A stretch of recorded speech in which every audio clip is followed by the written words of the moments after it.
refutando errores básicos de los ateos al intentar refutar el teísmo. El teísmo es la postura filosófica que sostiene que Dios existe, que lo más racional es afirmar que Dios existe. Y por supuesto, los ateos procurarán poner objeciones al teísmo. Quiero que revisemos 4 objeciones y que veamos por qué estas fallan. Sin más preámbulos, vamos a ello. Objeción 1. El Dios que se concluye con base en las vías tomistas, ¿no sería meramente el Dios aristotélico y no el Dios de la Biblia? Repasemos las vías tomistas. Entonces, la primera vía llega a la existencia de Dios como el primer motor inmóvil, o acto puro. La segunda vía llega a la existencia de Dios como la causa primera o causa incausada. La tercera vía llega a la existencia de Dios como ser subsistente o ser necesario, o sea, que existe plenamente por sí mismo sin necesidad de otro para existir. La cuarta vía llega a la existencia de Dios como ser esencialmente perfecto o máximamente perfecto, o la perfección misma. Y la quinta vía llega a la existencia de Dios como un ordenador inteligente detrás del orden del cosmos o la naturaleza.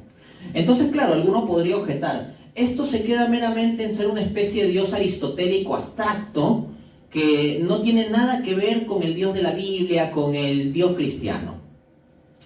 Bueno, la verdad es que eso es falso en primera instancia. Si nosotros vemos la conclusión de las 5 vías tomistas y las juntamos, lo que nos están diciendo de forma acumulativa, ya es bastante.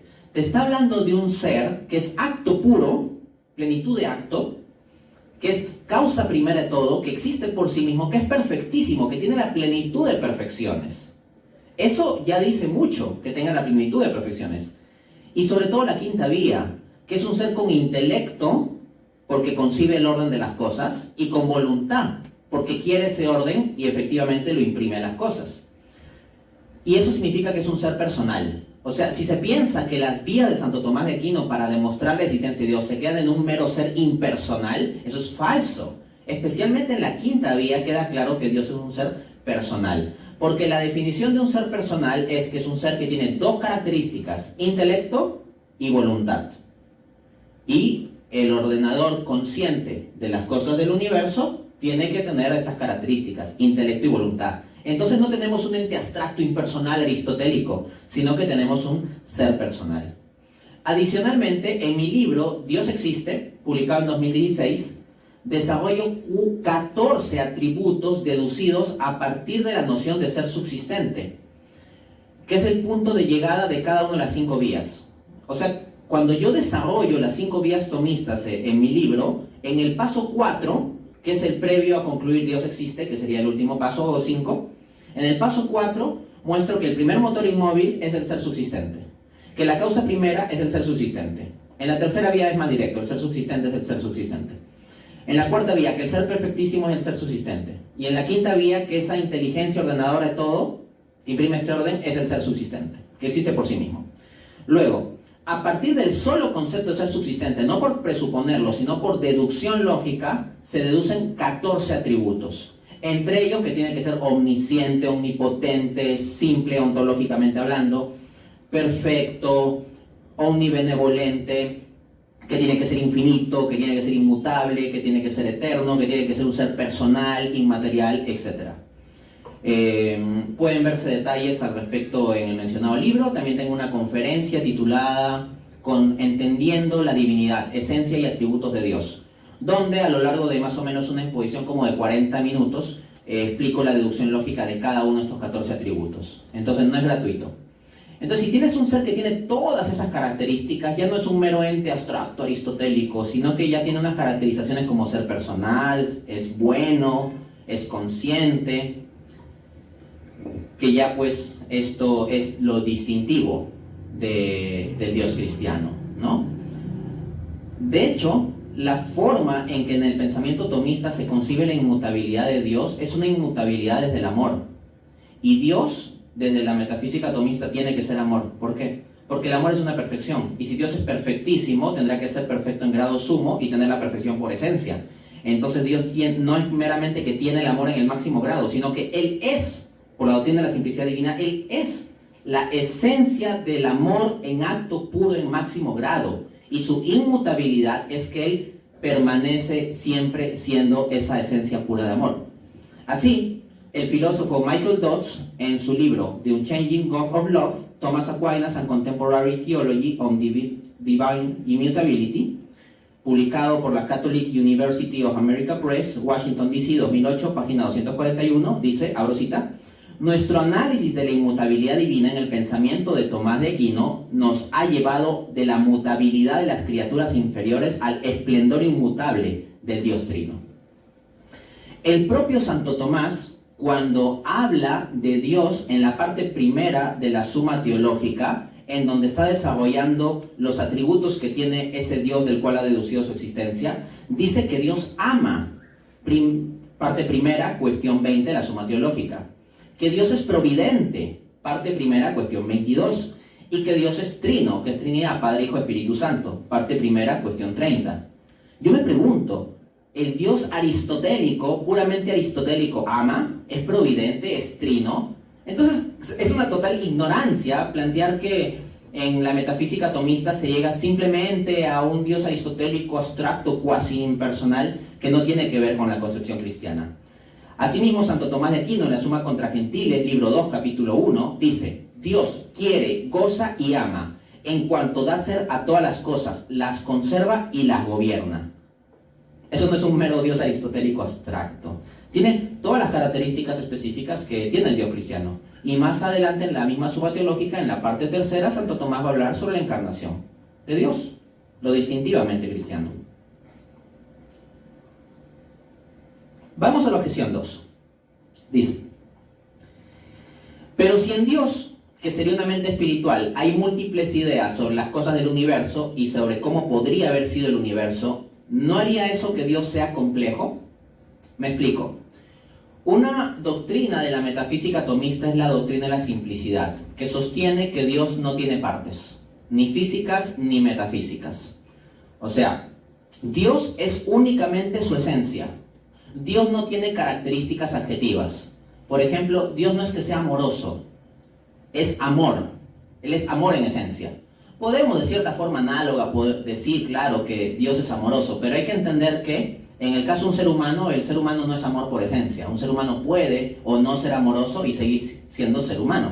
En cambio, en el caso de Dios, el ser amor es su esencia misma, su sustancia, su definición. En Dios no es algo distinto ser divino que ser amoroso, o tener poder que tener bondad. Todas estas cosas son lo mismo. Pero entonces viene la objeción. Porque de acuerdo a la doctrina de la simplicidad divina, Dios no tiene compuestos de partes en su ser. Es simplemente su propia esencia divina. Pero uno dice, ya, pero si Dios es una mente espiritual y en el universo hay muchas cosas, entonces Dios tendrá muchas ideas distintas, lo cual implica que hay división en la mente de Dios, y por lo tanto Dios es metafísicamente complejo porque es una mente compuesta de muchas proposiciones sobre las distintas cosas. Y como Dios sería complejo, entonces ya no se cumpliría la visión de Santo Tomás de Aquino de que sería simple. Esta objeción ya la ha respondido el mismo Santo Tomás en la Suma Teológica, parte primera, cuestión 14, artículo 6, respuesta. Cito.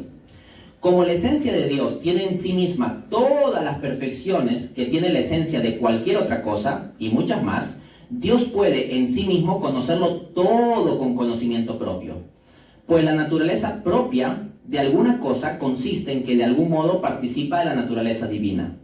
Además, Dios no se conocería a sí mismo perfectamente si no conociera perfectamente todo lo que puede ser participada a su perfección por otros.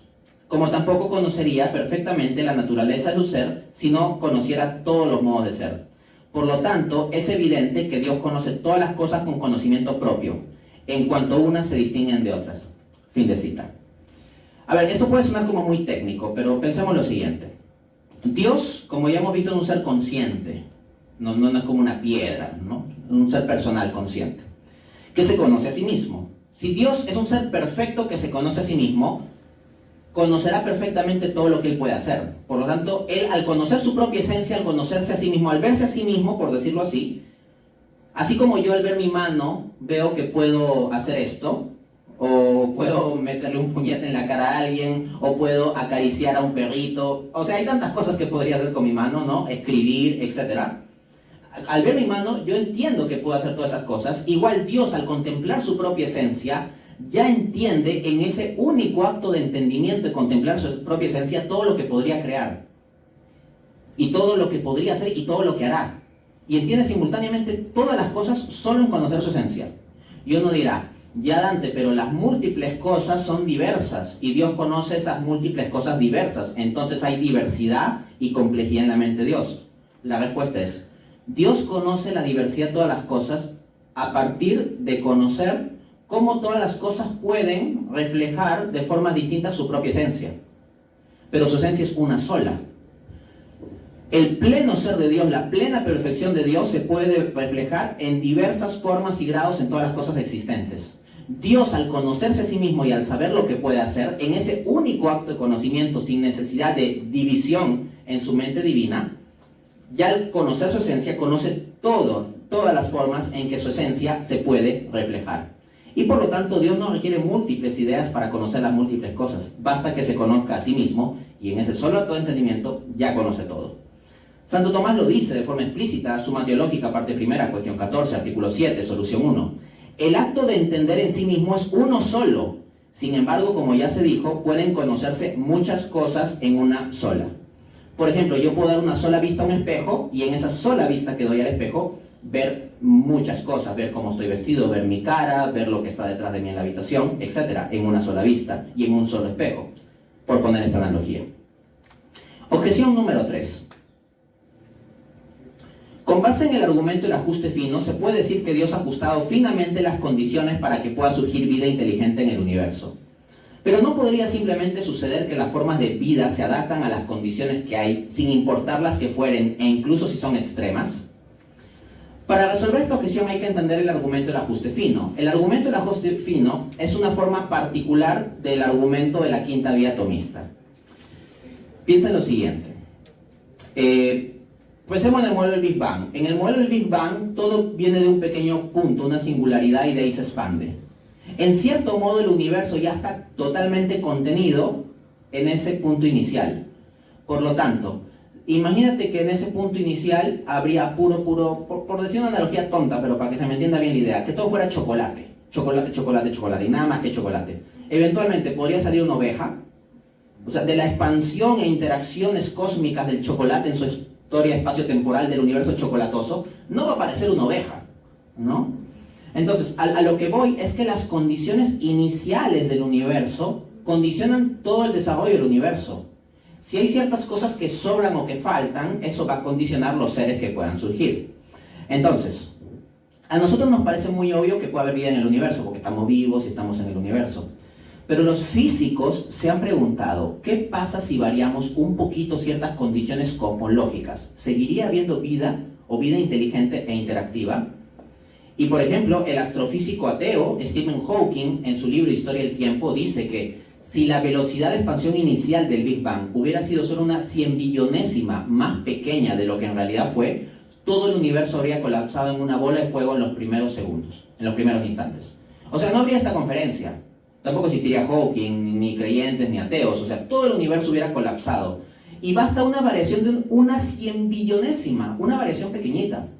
El astrofísico Roger Penrose, en su libro La nueva mente del emperador, encuentra que la probabilidad de que surja vida inteligente e interactiva como la nuestra, al azar, con las condiciones del universo dándose al azar, es 1 versus 10 elevado a la 10 elevado a la 123. 10 a la 123 es 1 seguido de 123 ceros. Elevas 10 a ese número enorme y te va a salir un número así, asquerosamente gigantesco, monstruosamente gigantesco. 1 entre ese número monstruosamente gigantesco será 0.00, un montón de ceros. Bueno, esa es la probabilidad de que surja vida inteligente e interactiva como la nuestra al azar. Entonces, no es razonable pensar que esto se dé por azar, y por lo tanto ese ajuste fino de las condiciones iniciales del Big Bang apuntan a que debe haber una mente inteligente trascendente al universo que dé ese orden. Pero allí algún ateo podría salir a objetar y decir, acá no hay ningún ajuste fino especial, sino que simplemente las formas de vida se adaptan a las condiciones. Y si hay condiciones extremas, las formas de vida se adaptarán a las condiciones extremas. Por ejemplo, Hay seres humanos que viven en Rusia, ¿no? Donde hace mucho, mucho frío y se adaptan a esas condiciones extremas, y hay seres humanos en Rusia. Hay animales en la Antártida, donde hace más frío que en Rusia. Hay entornos muy calientes también, donde hay formas de vida. Entonces, claro, un ateo podría argumentar así, ¿no? No se requiere nada especial para la vida, ni un Dios que ajuste las condiciones, sino simplemente los seres se adaptan, ¿no? Podrían decir que hay microorganismos que pueden vivir en condiciones de mucho calor o mucho frío.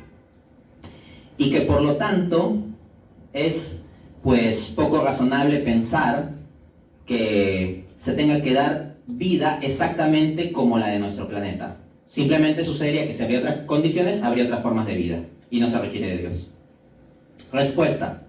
En primer lugar, esa argumentación atea comete una falacia de blancomóvil. La falacia de blancomóvil consiste en atacar una postura que no es la postura del rival, sino una distorsión de su postura. Yo nunca en mi formulación del argumento del ajuste fino, de esto de la vida, nunca digo que tenga que ser vida exactamente como la nuestra. Todas las veces que yo formulo este argumento, yo hablo de vida inteligente o digo vida inteligente e interactiva. Se puede revisar absolutamente todas mis conferencias, entrevistas, debates, conferencias, libros, artículos, y ni una sola vez yo formulo este argumento diciendo que tiene que ser vida exactamente como la de nuestro planeta. No, yo hablo de vida inteligente e interactiva en general. Cuando digo como la nuestra, a lo que me refiero es simplemente a que sea inteligente e interactiva. No a que tengan que tener exactamente 2 ojos y medir un promedio de más o menos 1,70 m o algo así. O sea, no me refiero a una especificidad de la corporeidad. Eso puede variar dentro de cierto margen. Ahora bien, hay científicos que hacen estos cálculos. Se piensa, por ejemplo, que Roger Penrose es tan tonto que no toma en cuenta que puede haber otras formas de vidas alternativas. Los físicos, cuando hacen estos cálculos que les he mostrado del ajuste fino, toman en cuenta esa posibilidad. De hecho, piensen en el cálculo de Stephen Hawking. Acá tengo la cita exacta. Stephen Hawking, una breve historia del tiempo, Baton Books, New York, 1988, capítulo 8. Cito. Si la velocidad de expansión un segundo después del Big Bang hubiese sido menor, incluso en una parte en 100.000 billones, el universo se habría colapsado de nuevo antes que hubiese alcanzado su tamaño actual. Se hubiese colapsado, o sea, simplemente el universo no iba a ser viable. Entonces puede venir algún ateo a decir, no, Dante, es que la vida se adapta y no sé cuántos, ya, pero ¿qué vida se va a adaptar si el universo está colapsando en los primeros instantes? No hay tiempo para que se adapte. Basta que se hubiera dado esa pequeña variación de unas 100.000 billonésima y ya no funciona. Asimismo, Hugh Ross, PhD en astrofísica por la Universidad de Toronto, dice, abro cita, ¿estamos considerando solamente la vida que conocemos? No, estamos hablando de cualquier tipo de química de la vida concebible, en toda la extensión del cosmos. Esta condición delicada debe ser cumplida universalmente. Fin de cita. Nuestra vida, por ejemplo, está basada en la estructura del carbono, químicamente. Hay científicos que imaginan universos alternativos del silicio, en vez del carbono.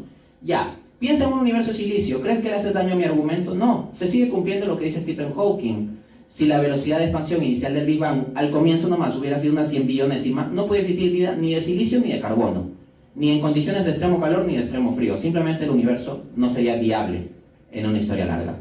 Asimismo, Michael Denton, PhD en bioquímica por el King College, London, dice, abro cita, si la fuerza nuclear fuerte hubiera sido solo un poquito más débil, el único elemento estable sería el hidrógeno. Ningún otro átomo podría existir. Fin de cita. Si solo existen átomos de hidrógeno, ¿qué vida compleja e interactiva va a poder formarse?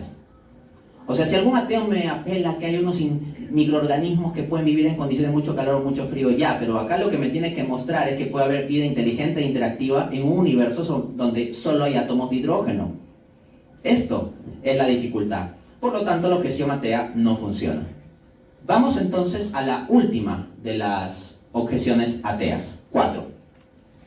Esta objeción atea la vamos a refutar con un poquito más de detalle y profusión. Objeción 4. El relato del Génesis, aquí ya una objeción sobre el teísmo cristiano, sobre el Génesis. El relato del Génesis es absurdo porque pone la creación del sol el 4.º día después de la creación de las plantas, que sería el 3.er día, ¿no? Si leen el Génesis. Y de nada sirve decir que el 4.º día corresponde a una preparación o adecuación del funcionamiento del sol. porque para que se dé el crecimiento de las plantas se requiere un proceso de fotosíntesis, y para ello el sol debe estar en pleno funcionamiento. Fin de cita. Bien. Sobre esta objeción yo ya he dado una respuesta, la encuentran disponible en mi canal de YouTube, en un video titulado Refutando mitos escépticos sobre el Antiguo Testamento. ¿Ya? Y básicamente lo que explico es que la objeción dice que es absurdo esto porque el sol se crea el cuarto día, pero ¿cómo podemos estar en el cuarto día? ¿Cómo pueden haber pasado 4 días si el día está en función del sol? Y si el sol recién aparece el cuarto día, no se pueden contar los días. Bien. En primer lugar, hay que distinguir 2 palabras. La palabra bará y la palabra asá. La palabra bará y asá son distintas formas de hablar, porque una denota creación de la nada. Creación de la nada. Y la otra es preparación, por ejemplo, o ajuste. Es su forma más propia. Por ejemplo, si tu mamá te dice, haz tu cama, ¿tú piensas que lo que tienes que hacer es crear una cama de la nada o agarrar madera y construir una cama? No, lo que piensas es que la tienes que tender, que la tienes que preparar para que tu cuarto esté ordenado. Listo. Entonces eso, o sea, hay una palabra hebrea que se refiere a la creación propiamente y a otro a un ajuste. La palabra que se utiliza para decir que el sol fue creado el cuarto día es más bien la palabra que se refiere a la preparación o el ajuste. ¿Y cuál es la explicación científica?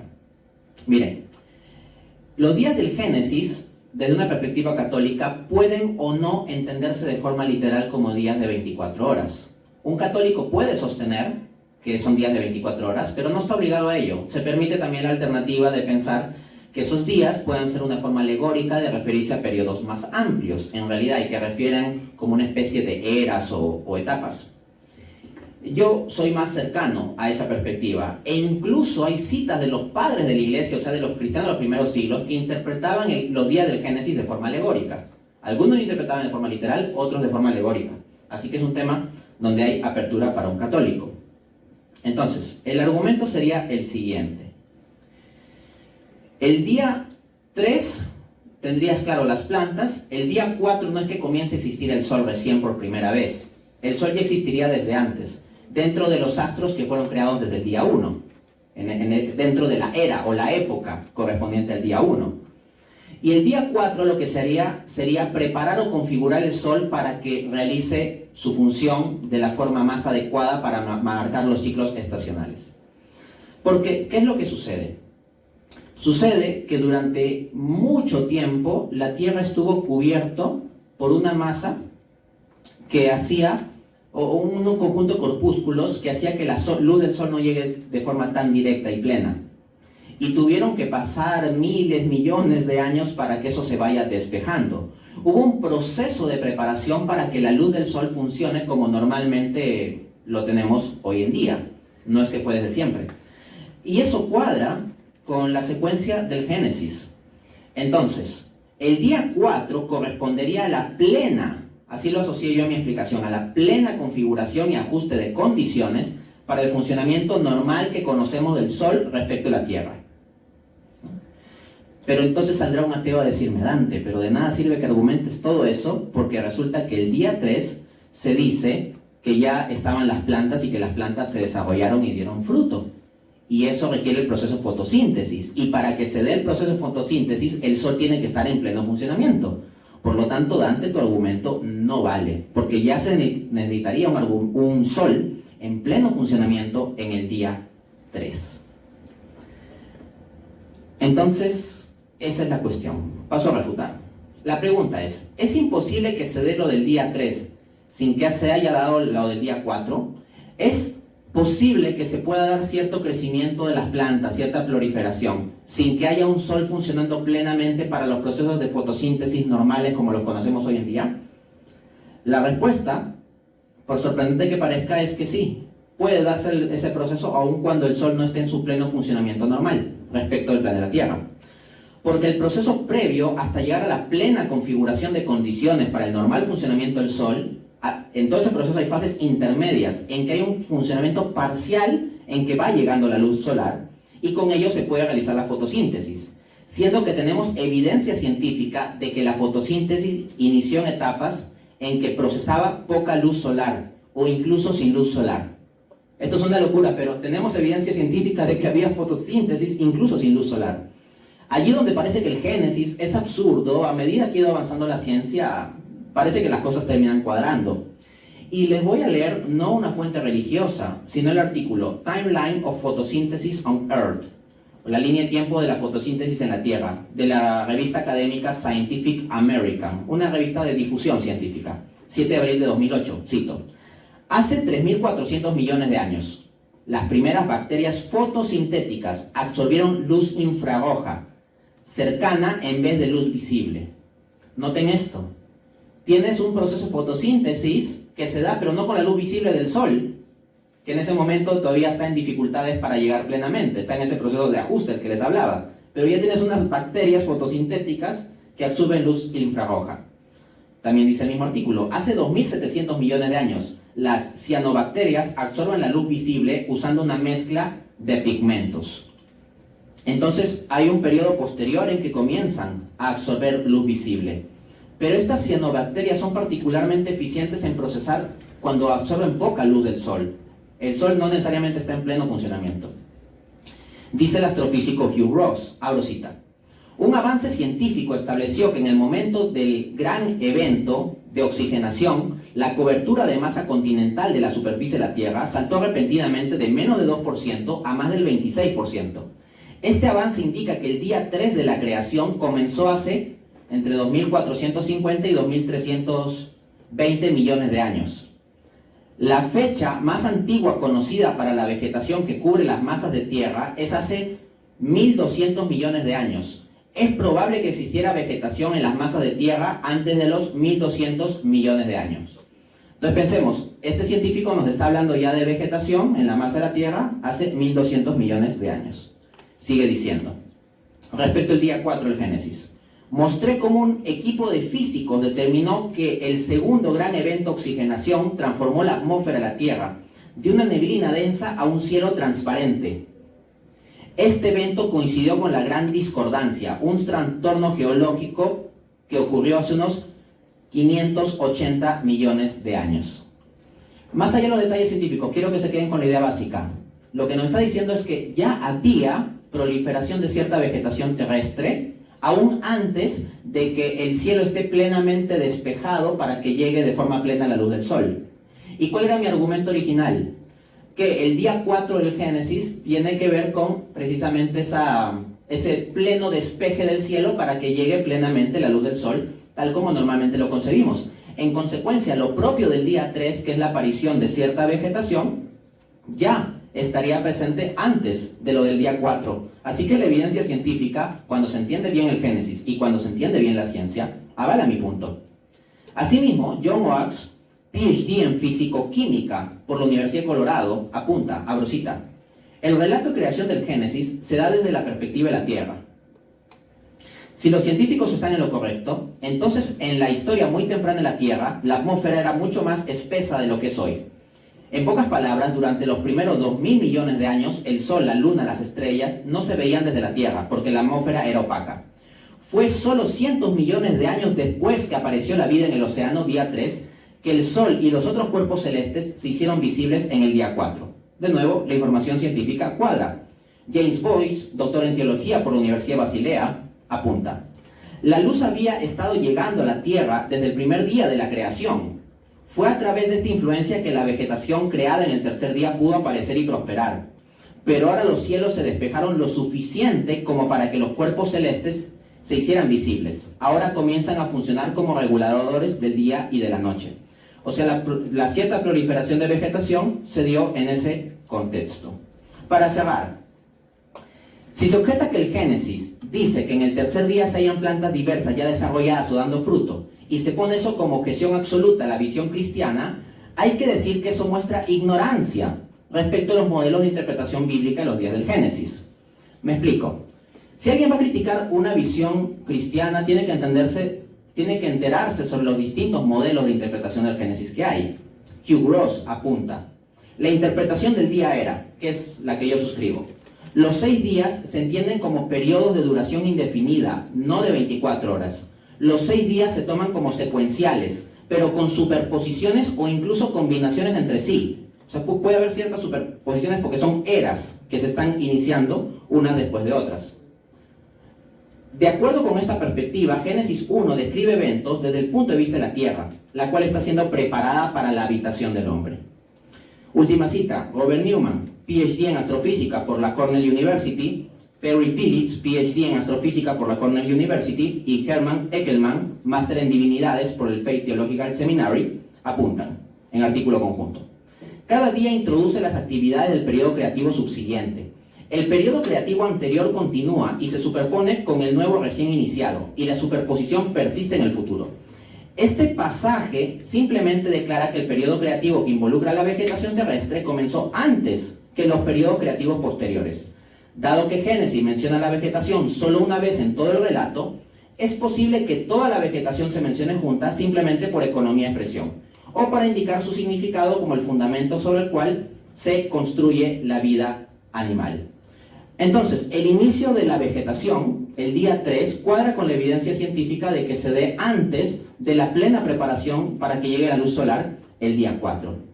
Y en el propio texto bíblico encontramos que cuando salen los días del Génesis dice, y fue una tarde y una mañana. No dice una mañana y una tarde, lo dice en el orden al revés.